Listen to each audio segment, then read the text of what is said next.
when you decide to pursue something and you don't quit, that says a lot about you. Commitment to excellence. We can all aspire to be the best. Welcome to a once-in-a-lifetime program, the heart of a Hall of Famer program, connected by Extreme Networks. A number of these great men influenced my career as a young man. Guys like Bob Lilly, Leroy Selman, Randy White, and Joe Green, and I even go as far back as Gino Marchetti. These were men I studied and I admired. I tried to take a piece of each and every one of their games and incorporate them into the way I played. I tell you, standing up here today in Canton, Ohio, getting ready to be inducted in the Pro Football Hall of Fame, I tell you, it really brings to mind to me a lot of people and all the people that have been such a big part of my life. And, you know, when I played football, I was focused on football. And a lot of times you don't really realize how lucky you are to be associated with and have the people that you've had not only around you in your football career, but in your life. And to me, being here today in Canton, Ohio, going into the Pro Football Hall of Fame, the most important thing to me is, you know, I have for one time in my life have an opportunity to thank the people that have meant so much to me in my life. All right, with that, I'd like to welcome everybody here to Skyline High School in Dallas, Texas, for the latest installment of the Pro Football Hall of Fame's Heart of a Hall of Famer series, connected by Extreme Networks, featuring Hall of Famer sitting here beside me, Mr. Randy White. My name is Jake Ray. I'm the Youth Education and Leadership Manager at the Pro Football Hall of Fame in Canton, Ohio, where it's our mission to honor the greatest of the game, to preserve its history, to promote its values, and to celebrate excellence together. And those values we promote are those of commitment, integrity, courage, respect, and honesty, all of which made this gentleman right here one of the best football players of all time, but also made him a great family member, great member of his community, and one of the reasons we have him sitting here today in front of all these great students. So I'm excited today to hear how these values have impacted your career, both on and off the field. But before we do get started, though, some thank yous I'd like to pass out. First and foremost, I'd like to thank our great partners at Extreme Networks for everything they do for us, specifically for this program, but for everything they do for the Pro Football Hall of Fame and all those schools around the country. We would not have the opportunity to be here today to talk to these students, to share Mr. White's story without Extreme Networks. So thank you for all your support.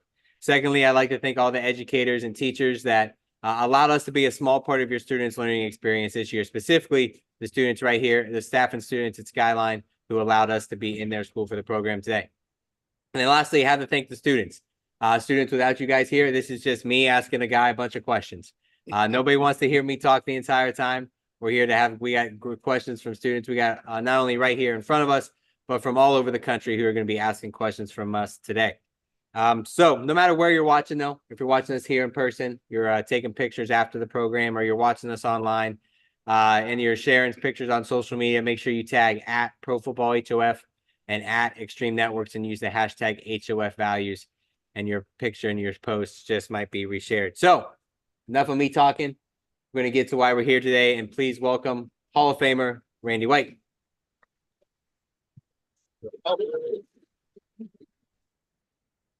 Randy, I want to first thank you for coming here today. I know it's been a big week. We got the eclipse yesterday. That's passed. We're here now today. I want to talk about, first off, is, those values: commitment, integrity, courage, respect, and honesty. Out of all those values, is there one that sticks out to you the most that impacted your life, your football career? Or I like to say they're like a team and they all kind of work together. Yeah, they're all very important. I always like to talk about empathy. When you're on a team, you care about your teammates, you care about other people, you care about other people in your life. So empathy is a big quality that I think is important for all of us to have if we're going to be successful in life. And then we have to have drive. And what is drive? Drive's motivation. What is motivation? Motivation is self-motivation. I've been blessed my whole life. I've been able to be put into situations, but I'm the one that had to do it. Ultimately you have to do it. Somebody that can't do it for you. And then the last one is strength.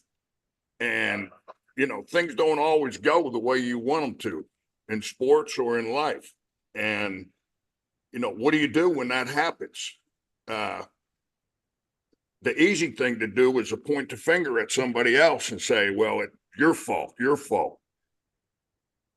And on a team, that'll ruin a team in a heartbeat. What you do when things get tough, the guys that are successful, the guys that win, they look at themselves and they say, hey, what can I do to make this team better? And if you get everybody on the team thinking that way and improving themselves, now you have a chance. It doesn't guarantee success, but now you have a chance to succeed. So those are some things that were important, and there's a million more, but those always stick out for me that I like to share with people. So all those are, and those are all great examples. Can you tell us a moment where there was one of those things stood out to you, which it sounds like that's something you learned from the game of football? What did you do, and how did you apply that to your everyday life? And what are some examples where you learned something like teamwork or empathy that you were able then to apply to life off the field, something that students can do even in their lives today? Well, I played for some, really, I don't know if y'all have heard of Coach Tom Landry. He's a legendary football coach. And he used to always tell us, God should be first in your life, then family, then football or whatever else comes in that. And as I grow as a person, I've come to just believe that those are the priorities. And I wish I'd have got it a lot earlier. And, that's the way I try to keep my life now. God is first, then family, and then whatever else comes next, that's the way that, but Tom Landry, if I had a moment with him that my dad and I, the night before we played a football game. So the defense was getting introduced. He shook my hand and I had tears in my eyes. He had tears in his eyes. This is a pro football coach before a big game with the Denver Broncos, a team we beat in the Super Bowl the year before. And he said, Randy, he says, you take all the time you need with your family. He cared about that football game, but he cared about me more than anything else. So you have people in your life you love, tell them you love them. That's another thing. My dad died at age 55. I never one time in my life told him I loved him. And that still haunts me to this day. So if I could share something that you could take with you, hey, tell the people in your life that are important that you love them.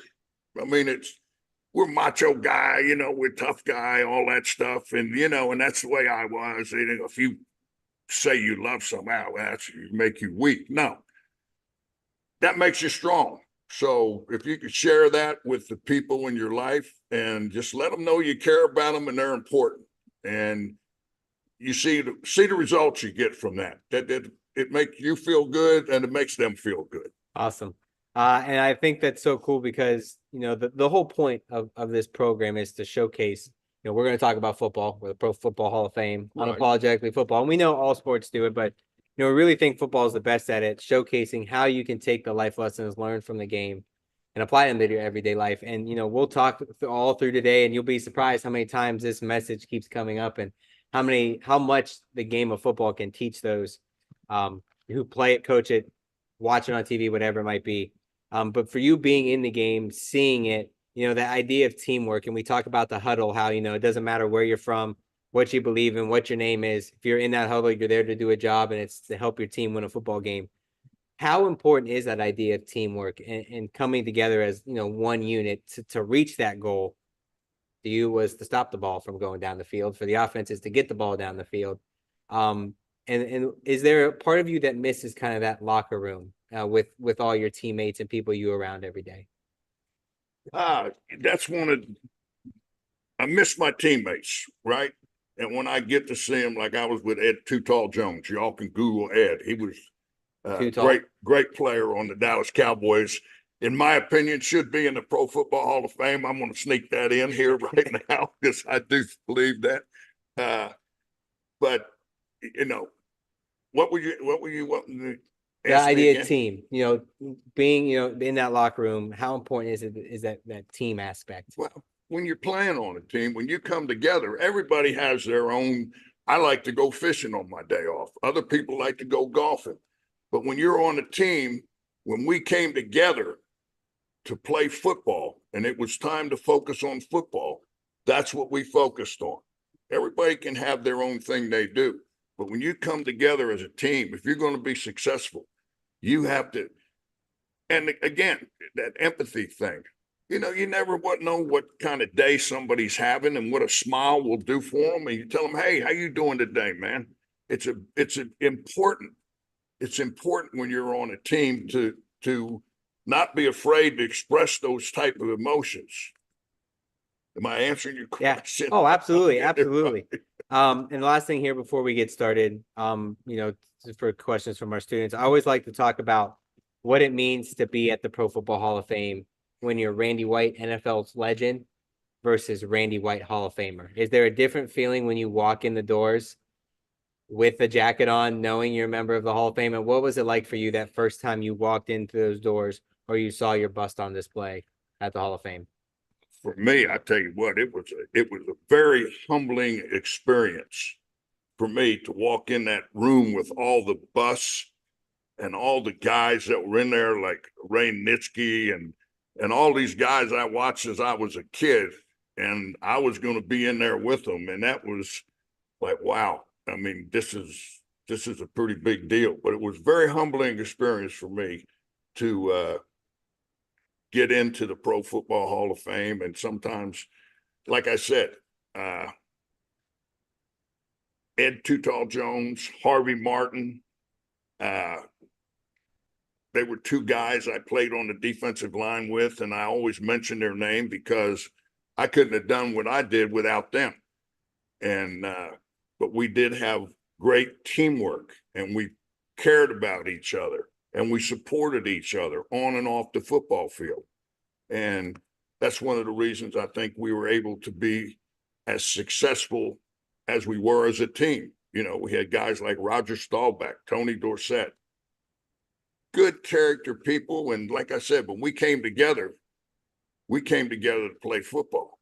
And when we left, everybody kind of went their own way. But it's important when you come together as a team that you stay like a team and you support each other.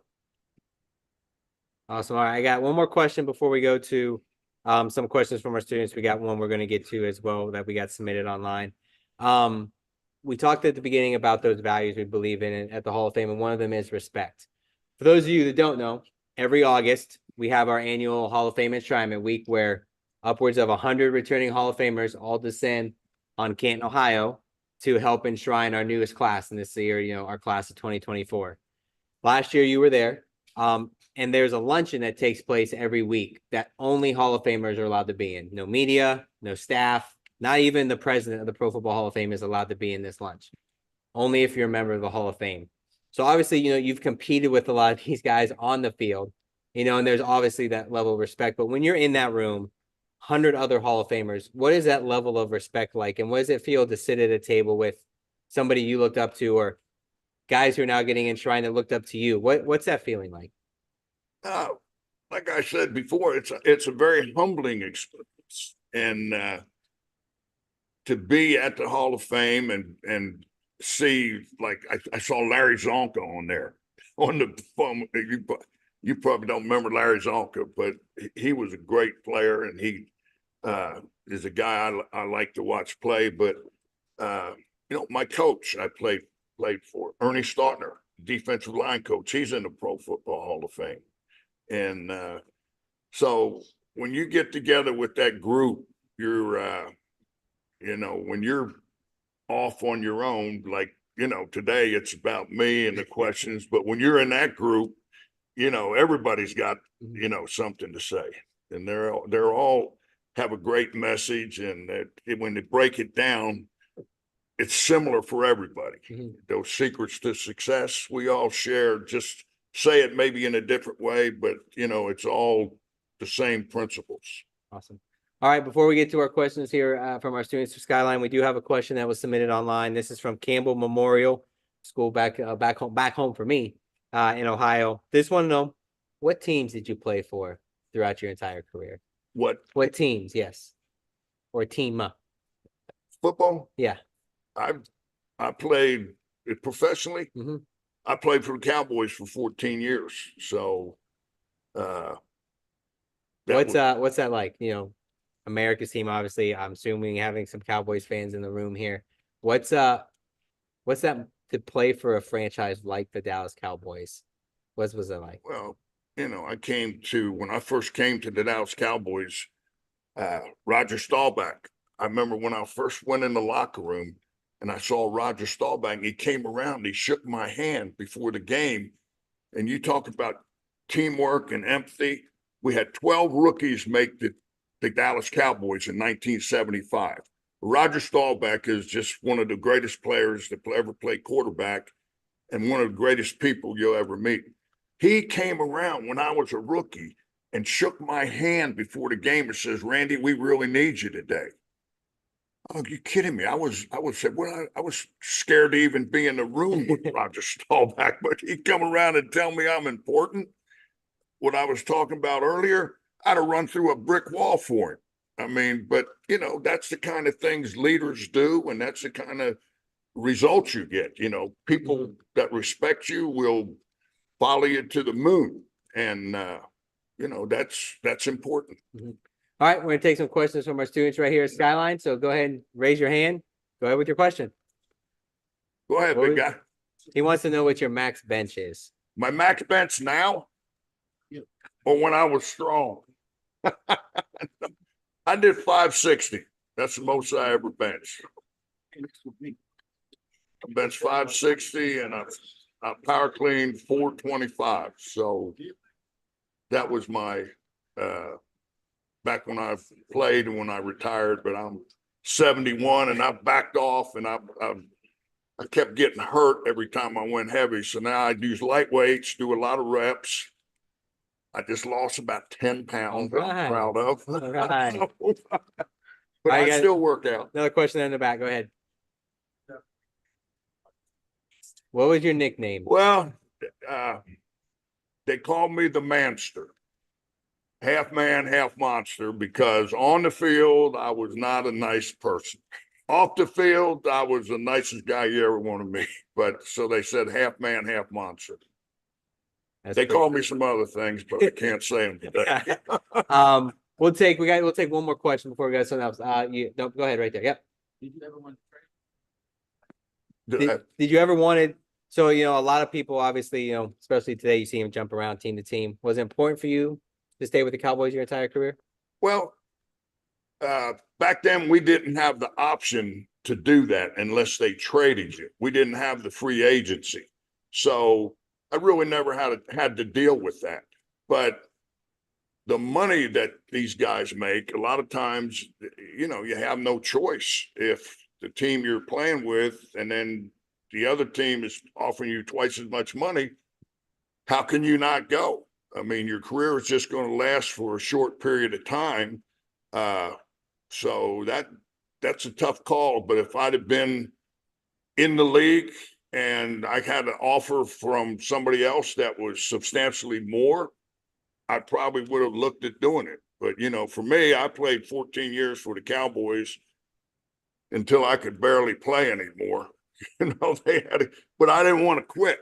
When you love that game, my coach, Ernie Stautner, told me, he said, "Randy," he says, "you're going to reach a point in your career when you think you can still play, but you're going to lose a step." And I said, "Well, Coach, when I get to that point, tell me." And my last year, when the Cowboys bought the team, when Jerry bought the team and everything, and Ernie said, "It's time to go." And I said, so I retired. But, I'd play today if I could go do it. I love football. I love competing. I love the camaraderie. When I retired from football, the feeling you get when you leave the tunnel, you're alive. you want to punch something, you want to kiss something, you want to hug it, you want to cry. I mean, every emotion in your body is alive. And then one day that's over. So what do you do? Well, for me, I said, okay, I'm going to try the rodeo stuff. And I tried bulldog and steers and this, and I got up the next day and I said, no, I feel like I played a football game. I retired from this, but I ended up team roping, and it gave me some competitive nature, and it's something that I had to learn. So, if football, yeah, when you leave it, you have to be ready to go or you have a problem. So we mentioned at the beginning, what we believe in at the Hall of Fame, our mission statement is to honor the greatest of the game and preserve its history. We're honoring the greatest of the game, like this gentleman sitting here beside me. But at our core, we're a museum. We're showcasing the full history of American professional football. So we thought, what better way to show what we do at the Pro Football Hall of Fame than go live to the Hall of Fame Museum right now. So we're going to send it live to our Hall of Fame gallery, where we got Nathan Martin, the Youth Education Leadership Coordinator, in front of something that's going to look very, very, very familiar to you. So Nathan, whenever you're ready, take it away. Yeah, thank you, Jake and Mr. White. Thanks for being a part of the program today with us. As Jake was telling our audience here, I'm in the Pro Football Hall of Fame gallery, very busy, lots of visitors here today, and I'm standing in front of the class of 1994. And here's a bronze bust that might look a little familiar, as Jake said to Mr. White, Randy White's bronze bust. There it says, defensive tackle, Cowboys, 1975 to 1988. But to put it in perspective for our students of how special it is to actually have one of these bronze busts in the history of pro football, or the National Football League, there's only 378 men that have these bronze busts. But if you look at all levels of football, there have been 350 million people that have played the game of football at all levels, middle school, high school, Pop Warner. There's only been about 5 million that have played in college, only 30,000 that have played professionally or coached the game professionally. And as I said, 378 men are lucky enough and were good enough to be enshrined here in the Pro Football Hall of Fame, Randy White being one of those. And I was looking at this class as I was waiting for Jake to send it here, and I noticed you went in with your teammate, Tony Dorsett. He's kind of back behind my head. And actually, you crossed paths with Jackie Smith for 1 year there with the Cowboys. So what was it like for you when you went in with the class of 1994 to have two former teammates with you in that class? Well, for me, it made my choice easy, because you have to choose somebody to do your talk to introduce you into the Hall of Fame. And Tony had already asked Coach Landry, so it took that thing between Ernie Stautner and Coach Landry away. So I just had I called Ernie and I said, Ernie, will you put me in? And Ernie put me in the Hall of Fame. So, but that was I can't tell you the feeling when you go into the Hall of Fame and you look in that room and your bust is going to be up there from now on. And like you said, there's 300 guys in the history of football that are in there. That's, to me, a pretty humbling experience, and it's a great, great, great honor. Absolutely. You're definitely one of the greatest to ever do it. And as we said, this is the spot that when people come to Canton, Ohio, and they come to the Pro Football Hall of Fame, they want to spend time in this Hall of Fame gallery and spend time around these bronze busts. And, like I said, you're well deserving of this honor. So hopefully our students will be able to visit us here sometime in Canton. But for now, I'll send it back to Jake to continue the program. Awesome. Thanks, Nathan. Thanks for that live look there into our Hall of Fame gallery. Another question here. You've talked about your teammate Harvey Martin here a few times, both before the program started and as we were sitting here. Both of you, co-MVPs of Super Bowl XII. Up to this day, still the only time they were ever co-MVPs. So, one, what's it like to win a Super Bowl MVP? And two, what's it like to share it with a teammate and a really close friend? Well, we played the game, and Roger could have been Tony could have been the MVP, but I'm standing on the sideline at the end of the game, and Harvey comes up and puts his arm around me, and he says, "We're the MVPs." that was the last thing on my mind. And then it finally sunk in. I said, what's that mean, Harvey? And we were the co-MVPs. The next day, they wake you up early in the morning to go on national television. Well, I didn't answer my door. So Harvey had to go on by himself. And they gave us a new Thunderbird. Gave us each a new car. And I hit a deer up in Pennsylvania when I was going to my grandmother's house and wrecked my new Thunderbird. Right after I got it, I drove it up there. So anyway, it was a great experience. And going in with Harvey, he's not here with us anymore, and I miss him, but I always mention his name anytime that Super Bowl comes up. They say the MVP. I always say, hey, don't forget about Harvey Martin. Harvey was a big part of the reason we had all the success, and Ed Too Tall and Harvey. I always say it. Ed gets mad at me. He says, Randy, don't say that. I said, Ed, I think you belong in the Hall of Fame. So I'll say it again today. Ed and Harvey are great players and great friends. And, I don't take that I'm the greatest in the world. I had a lot of help and they were great guys, and like to see them get honored for it also. So you didn't get to go to Disney World like all the MVPs of Super Bowl nowadays? You don't get to say, I just won a Super Bowl, I'm going to Disney World? No, we didn't say that back then. No, we got a car. All right, with that, we're going to go to a question from one of our interactive groups. We're going to go to Green Local Schools for our next question. So our folks there, Green, go ahead and unmute your microphone, have your students step up to the mic and the camera, state their name, and then go ahead with their question. Well, looks like we're having a little bit of issue. We'll come back to them once they get reconnected. You talked a little about, we saw your speech earlier here. You talked about giving your speech just there in a second. I want to go back to the beginning of your career. What was your welcome to the NFL moment? What was that moment where you're like, all right, this is a little bit different? Was it a moment in practice? Was it putting the helmet on the first time? Was it the time where you lined up across somebody that might be in the Hall of Fame now, or saw somebody on the other sideline? What was that moment for you where you kind of realized, like, this is real? Well, I can tell you, like when I got drafted by the Cowboys, I went to school at the University of Maryland, and back then they didn't do all the stuff that they do today.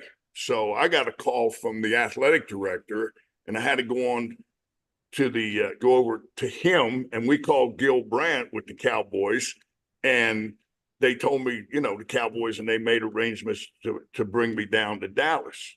Well, I'd never been anywhere.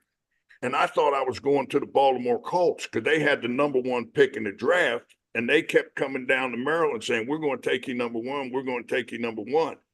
Well, they traded that #1 pick for Steve Bartkowski, a quarterback. And Dallas had the 2nd pick in the draft from trading Craig Morton to the Giants, and they take me. I'm on a plane going to Texas. I'd never been anywhere. And I thought I was going to see horses and cowboy hats and dust bowls rolling down. What you see in the movies, right? I came down here. There were no cowboy hats. Everybody had a coat and tie. And I thought, wow. But it was totally different than what I would expected. But it was a great experience.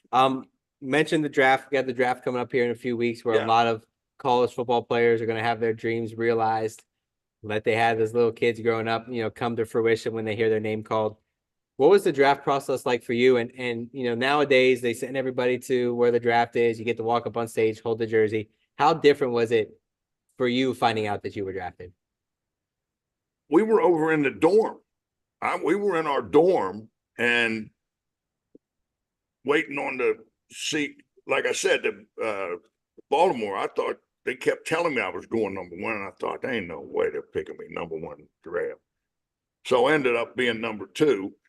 And like I said, getting on the plane, I'm going to Texas. And And when I come back, I probably shouldn't tell this story. So we'll pass on that we'll one. pass on this one. It's good. We'll pass on it. You guys are too young. I can't tell this story. We just got word that we do have our other school connected back in. So now we're going to go to Green Local Schools for our next question. So as I was saying, folks there at Green, go ahead and unmute your microphone. Have a student step up, state their name, and then go ahead with their question. All right. Okay, we have somebody walking up. Go ahead and unmute. Okay. Go ahead. Now you come up and speak right in the microphone, honey. There we go. My name's Dustin from Green Intermediate School, and my question is, what challenges did you face when playing in the NFL? What were some of the challenges you faced while playing in the NFL? When I came to the Cowboys, they projected me to be a middle linebacker, and I just never got that flex defense. And Coach Landry called me in. Said, what do you think about moving to defensive tackle? And so I got moved back to defensive tackle because the middle linebacker spot just didn't happen for me. And I thought, well, if I don't make it here, where am I going to go? So I was kind of under the gun to perform at that defensive tackle spot, and then everything worked out for me. And now I'm glad you brought that up. We had a question that came in from Maple Heights, another school we have watching here today. And they said, why did you switch positions throughout your career? But I want to turn it a little bit. And, what was that experience like for you, and how much work had to go in from moving from linebacker to defensive line to defensive end, and then eventually playing linebacker towards the end of your career again?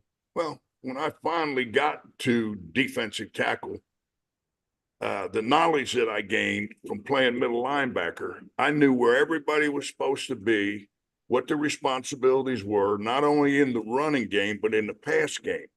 And that was a big advantage to me playing defensive tackle, because if something broke down, we would get together in the huddle and we say, hey, who wasn't in their gap?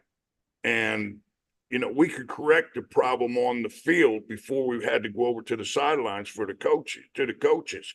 So that was a big advantage to me of gaining knowledge playing middle linebacker. But then when I played defensive tackle, I was an undersized defensive tackle. I weighed 263 pounds or 260, whatever.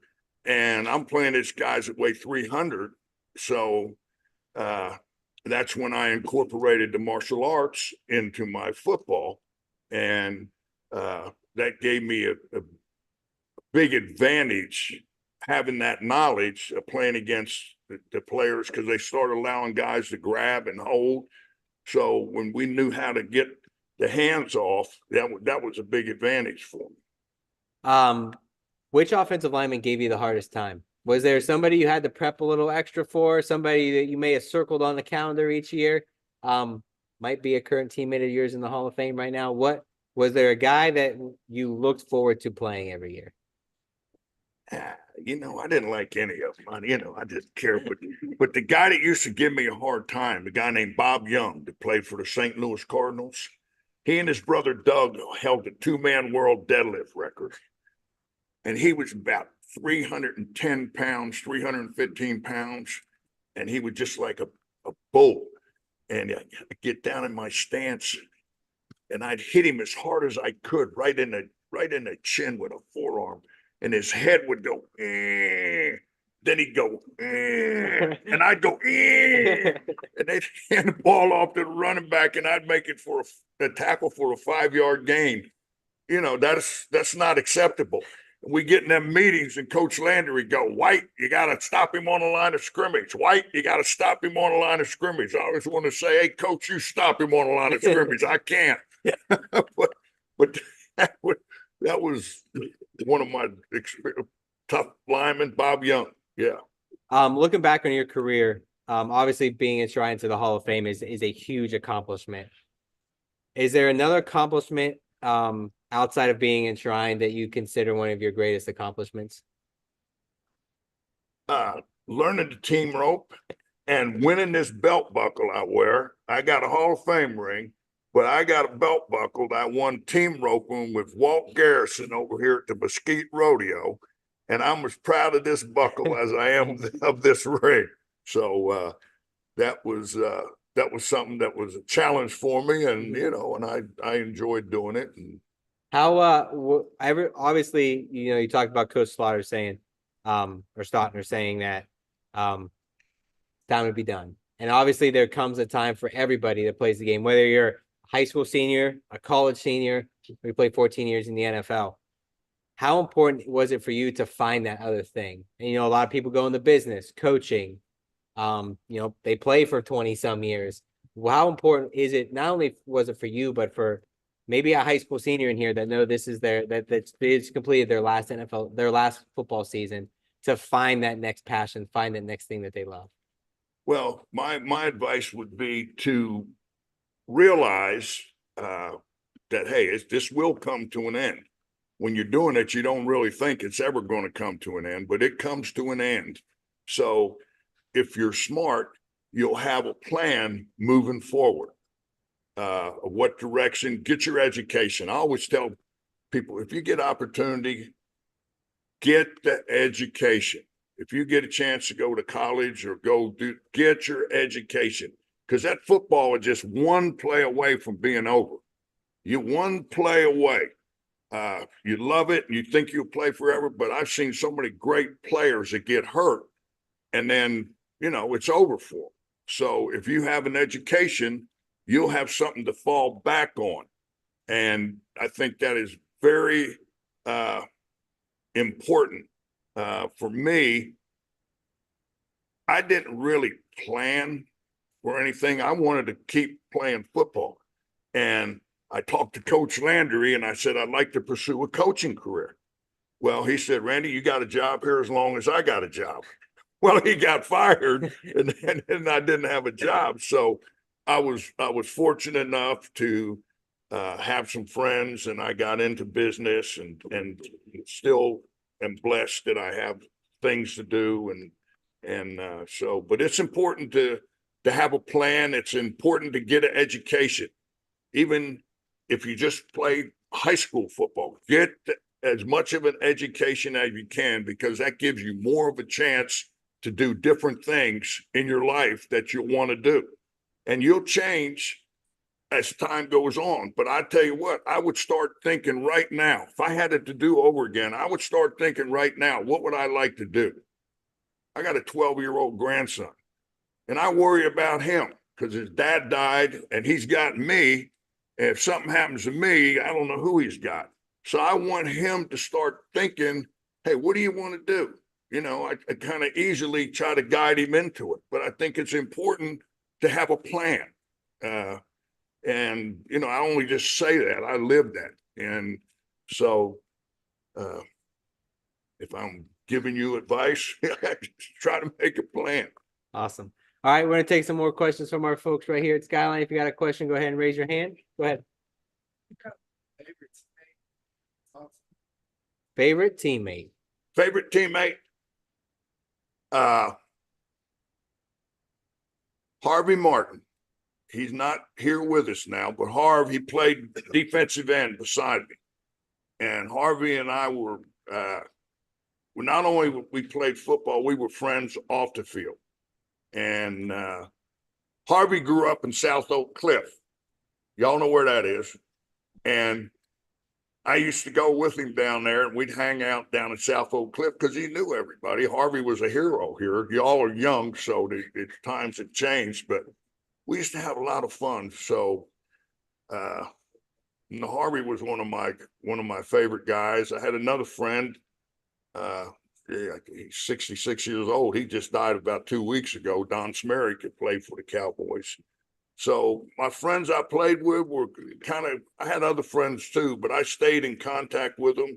Ed Too Tall Jones, Ed's a good friend of mine. We did a deal last week together. I see Ed pretty often, every couple of weeks, every 3 weeks. We work for a company together doing some PR for them. So we get together and do that. So, you'll make relationships in sports that's going to be your friends for the rest of your life. And that's one of the good things, the great things about playing sports. You make friends, and people that'll be with you when it's tough, when it's good, and they'll be with you for the rest of your life.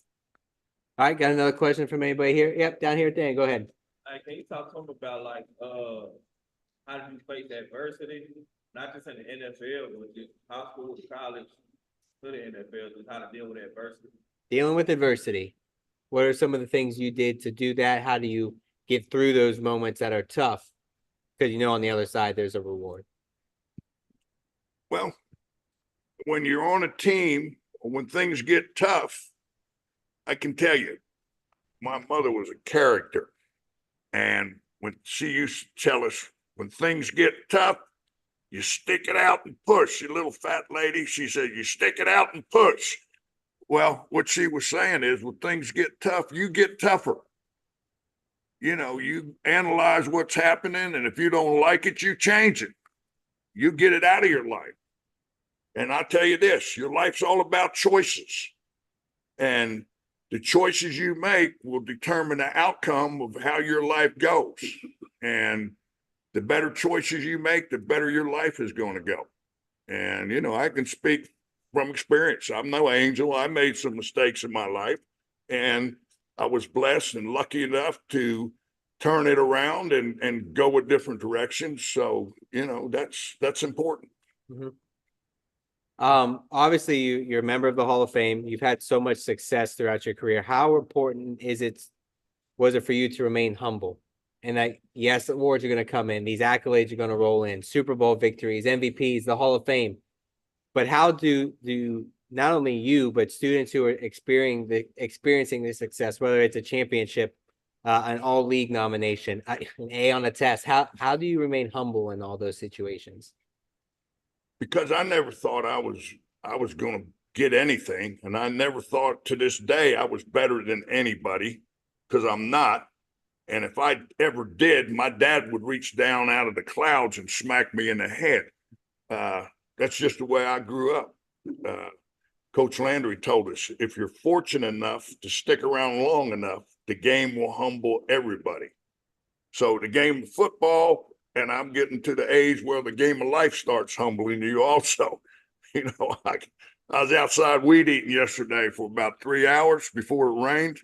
And I tell you, I got up this morning, I felt it. So you get humbled as life goes on in one way or another. But no, that was never a part of my, because I knew it could be over in 1 minute. Mm-hmm. And the minute you get cocky, somebody's going to get you.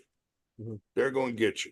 So that was never part of my deal. Awesome. All right. We got time for a few more questions from our folks here at Skyline. Yeah, here, go ahead. How did your team or you handle losses? How'd you handle a loss? How'd I handle a loss? Yep, because they're going to happen. How did you handle your team handle losing? Not very good. I didn't like it. I don't like to lose today. I never like to lose. But what we did in football when you lost, you go and you study that film and you analyze what caused the problem, where you had letdowns, and you try and maintain the things that you're doing right and the things that you need to work on. That's what you work on. But and that's important to do, because, you know, you're never going to be perfect. But, you know, I hated losing, but you can't dwell on it. You can't dwell on it. You look at it, you analyze it, and then boom, you move on. You forget about it and you move on and you work on the things that you need to improve on. Because if you dwell on it, you're going to have a problem the next week, right? If you keep beating yourself up, or if it's a coach who keeps, yeah, you did it, you know, no, that's over with. We're going to improve. Now we're going to move on. Awesome. All right, we got time for a few more questions here. Obviously, you want to talk, played your entire career with the Cowboys. You're in the area, had to reschedule some stuff this morning that you were doing around the Dallas area. We talked about playing for America's team, being a Cowboys organization, but can you just talk about the fan base, the Cowboys supporters? Obviously haven't seen the success the last, 5 to 10 years that you want to see, but what is this fan base like, and how important was it for you to play for that fan base and to see the respect that you got as a player, not only when you were playing, but even now? No, the Dallas Cowboys fans are just tremendous. I mean, I've been all over this whole state, and everywhere you go, there's Cowboy fans. I mean, they love their Cowboys, and you talk about being humble and being nice, and for me, I'll sign autographs for whoever, whenever, and I've always done that. And things like that. It give back to these guys, because you don't know, man. They live their life watching you, and it's important that you give back to that. So I hope I'm answering your question. We got one final question here. So first and foremost, he was trying to get it. All right, yeah, go ahead. Do what? He didn't play with Dion. I didn't play with Dion, but I know Dion. I live in Prosper, Texas, and I'll tell you a story about Dion. I was down at the little convenience store, or the little breakfast place down there, and Dion walks in. And he said, "Hi, Mr. White." And I said, "Dion," I said, "don't call me Mr. White." I said, "I'm Randy. I ain't Mr. White." And then there was nobody in there, and he was going to go sit at a different table. I said, "Well, sit with me, Dion. Sit down." We got to talking, and he had moved up there, and he built this 43,000 square foot house in Prosper, Texas, and he was complaining about the taxes. I said, "Dion," I said, "put a fence up around that place." I said, "I'll get some of my buddies to put some cows on there, and you'll get the ag exemption." And to this day, he thanks me when he sees me for telling him about that. Awesome. He was a great guy. Dion's a character and smart. He turned the cornerback's position into a multi-million-dollar operation. I always say Dion's one of the smartest players that ever played. Awesome. Well, thank you, students, for all your questions. All of the students who tune with us online, thank you as well. Mr. White, I want to thank you. Excuse me, Randy. Want to thank you. Sorry. Want to thank you so much for giving time out of your schedule to be here to talk to our students. One final question for you, and this is the way we like to wrap up every program, because we think it's a good way to kind of sum up everything we talked about. A lot of good points today. You can either talk about something you already have, or if there's a point you want to say we haven't touched on today. But what's that one thing you want everybody to leave here with today? That one tip, that one trick, that one ideation that you want people, when they walk out of this room, to take with them? Well, there's a lot of them I hit on today, but one, do the little things right. Do the little things right. If you keep your bed made, if there's a piece of paper on the floor, it's just as easy to pick it up and put it in the garbage can as it is to not. But you get in the habit of doing the little things right. When it comes time to do the big things will fall into place, and then you'll be able to do the big things right. But if you set that foundation right now, I tell you, it'll pay dividends down the road. Do the little things right. All right, with that, we're going to wrap up this installment of the Pro Football Hall of Fame's Heart of a Hall of Famer series, connected by Extreme Networks, featuring Hall of Famer Randy White. Let's give Randy a big round of applause for being here today.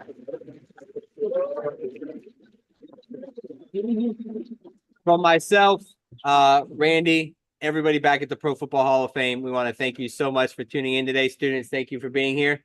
We got one more program left this school year, so I hope you are able to tune in for that. But until then, we'll see you next time. Bye, everybody.